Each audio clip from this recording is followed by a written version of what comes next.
கனிங்கிறது படிப்படியாக வளர்ந்து வருது. அது எங்கே சொல்லியிருக்குது? ஆவியின் கனியோ அப்படின்னு சொல்லியிருக்கு இல்லையா?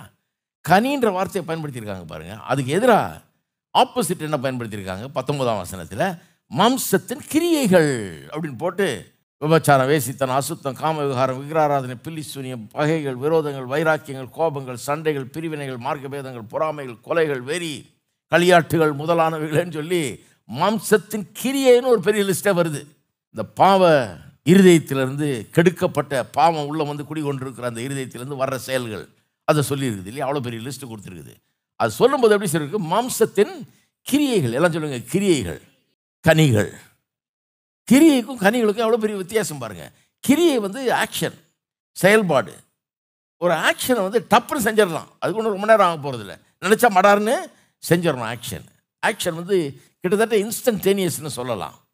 ஆனால் இந்த அடுத்தது கனி இன்ஸ்டன்டேனியஸ் கிடையாது. இன்றைக்கி விதைச்சி பல நாட்கள் அல்லது சில நேரத்தில் பல வாரங்கள், பல மாதங்கள் கூட வெளியே ஒன்றுமே தெரியாது, உள்ளே தான் வேலை நடந்துக்கிட்டு இருக்கும். கண்ணில் பார்க்கவும் முடியாது வளர்ச்சியை. தக்காளி விதையை வச்சுட்டு ஒரு 2 நாள் பொறுத்து போய் நோண்டியாக பார்க்க முடியும் நம்ம? அது விவரம் தெரிஞ்ச ஆள் சொல்லலாம், முடியா போட்டிருக்கேன், தண்ணியை ஊற்று பண்ணு, அதுக்கு மேலே நம்பு வரும்னு நம்பு, அது உள்ளே நடக்குது வேலை அப்படிம்பாங்க. ஏன்னா அவங்களுக்கு தெரியும் உள்ள வளர்ச்சி இருக்குது. நம்முடைய இந்த கண்ணுக்கு தெரியாத அளவுக்கு உள்ள வளர்ச்சி இருக்குது. இந்த கண்ணால் பார்க்க முடியாது, ஆனால் உள்ள வளர்ச்சி இருக்குது. இந்த ஆவியின் கனியும் அப்படி தான் பாருங்கள். ஏன்னா ஏன் சொல்கிறேன்னா, நீங்கள் ரொம்ப ஆர்வமாக கேட்குறீங்க, ஆவியின் கனி நமக்கு இருக்குதா என்னன்னு இப்போ எப்படி பார்த்து செக் பண்ணலான்னு சொல்கிறாரு, கேட்டுக்குவோம், செக் பண்ணிவிடுவோம் இன்றைக்கின்னு. போய் செக் பண்ணி பார்த்துட்டு, ஐயோ பாஸ்டர் ஒன்றுமே இல்லை, 10 வருஷமாக ஆச்சு ஞானசானம் எடுத்து, ஒன்றுமே காணுமே பாஸ்டர், என்ன ஒன்றுமே தெரிய மாட்டேங்குது அப்படின்னக்கூடாது. இது வந்து பெரிய ஆலமரம் மாதிரி இங்கே போட்டு கொஞ்சம் டைம் ஆகும்.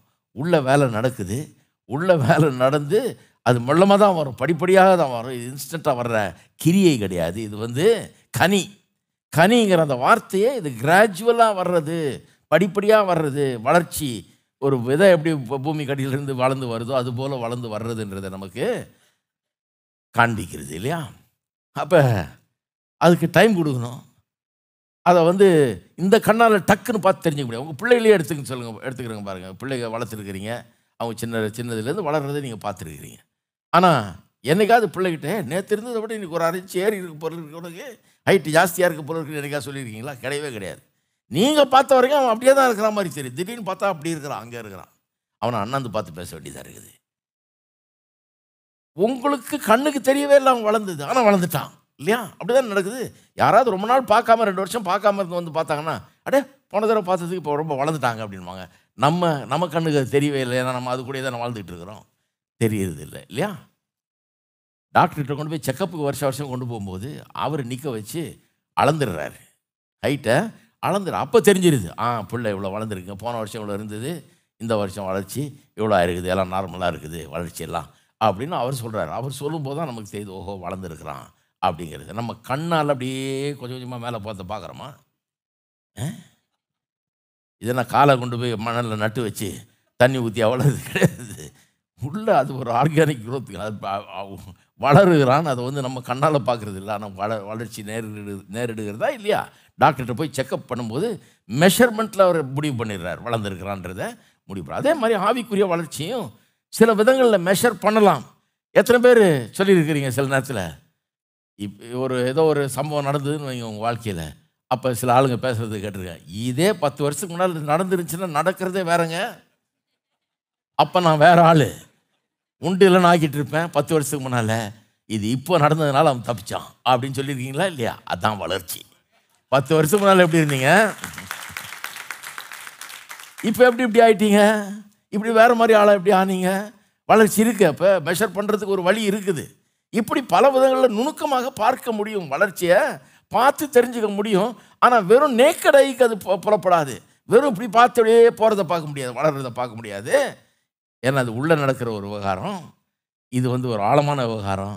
ஆகவே இப்படிப்பட்ட அனுபவங்களால் அந்த வளர்ச்சியை நம்ம பார்க்க முடியும். முன்னே நம்ம ஒரு பிரச்சனைக்கு நம்முடைய ரியாக்ஷன் எப்படி இருந்தது, இன்றைக்கி ஆண்டவருக்குள்ளே நம்ம வளர்ந்துட்ட பிறகு உள்ள கர்த்தருடைய வார்த்தை போய் வேலை செஞ்சு அதன் மூலமாக நம்ம இன்றைக்கி எப்படி இருக்கிறோம், இன்றைக்கி அதே பிரச்சனையை எப்படி நம்ம சமாளிக்கிறோம், அதை எவ்வளோ தைரியமாக நம்ம அணுகுகிறோம், அதை குறித்து நம்ம என்ன பண்ணுறோம், அதை குறித்து எப்படி ஜெபம் பண்ணுறோம், எப்படி விசுவாசிக்கிறோம், அதை எப்படி அந்த பிரச்சனையை நம்ம அந்த பிரச்சனை வந்து நம்மளை அவ்வளோ தொந்தரவு பண்ணுறது கிடையாது இன்றைக்கி.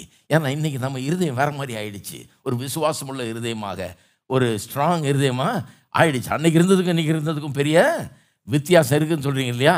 தான் வளர்ச்சி இல்லையா? அதனால் இன்றைக்கி போய் செக்கப் பண்ணிட்டு நாளைக்கு ஃபோன் பண்ணக்கூடாது. செக்கப் பண்ணி பார்த்தவங்க நீங்கள் சொன்னதுபடி ஒன்றுமே இல்லைங்கன்னு நம்புங்க. நடக்கிறது உள்ள ஆவியானவர் உள்ளே வந்துட்டாருங்க. ஆவியானவர் என்ன பண்ணுறாரு? லேசான நாளில் உள்ளே வந்து தங்கிடுறாரு. அங்கேயே தங்கி அங்கேயே சில புதிய விதைகளை விதைக்கிறாரு, புதிய எண்ணங்களை விதைக்கிறாரு, புதிய விருப்பங்களை விதைக்கிறாரு. அப்போ அப்படியே மாற்றம் உண்டாகுது. முன்ன எதை விரும்பணுமோ அதை இப்போ விரும்புறதில்லை. இப்போ வேறு சில காரியங்களை விரும்புகிறோம். வாஞ்சை வந்து வித்தியாசமாக இருக்குது, விருப்பம் வித்தியாசமாக இருக்குது. முன்ன வந்து ஞாயிற்றுக்கிழமையான கோயிலில் போய் உட்கார மாட்டோம், ஊர் சுற்றுற வேலையில் இருப்போம். ஞாயிற்றுக்கிழமையில் சிலர்லாம் தண்ணி அடிக்கிற வேலையில் இருப்பாங்க. இந்த மாதிரிலாம் இருந்தாங்க இல்லையா? இன்றைக்கி வந்து ஞாயிற்றுக்கிழமை எப்படா வரணும் பைபிளை தூக்கிட்டு கோயிலுக்கு போகிறாங்க இல்லையா? வேறு மாதிரி ஆயிடுச்சு. அது எப்படி ஆச்சு? உள்ள ஆவியானவர் வந்து புதிய விருப்பங்களை விதைக்கிறாரு, புதிய ஆசைகளை விதைக்கிறாரு இல்லையா? புதிய எண்ணங்களை விதைக்கிறாரு, புதிய ஒரு அவுட்லுக்கை விதைக்கிறாரு. இதன் மூலமாக மனுஷனுடைய வாழ்க்கையே மாறிக்கொண்டிருக்கிறது. இப்படியே போனால் எந்த அளவுக்கு எவ்வளோ பெரிய மாற்றம் ஏற்படும் என்பதை கவனித்து பாருங்கள். இருக்கீங்களா? சரி.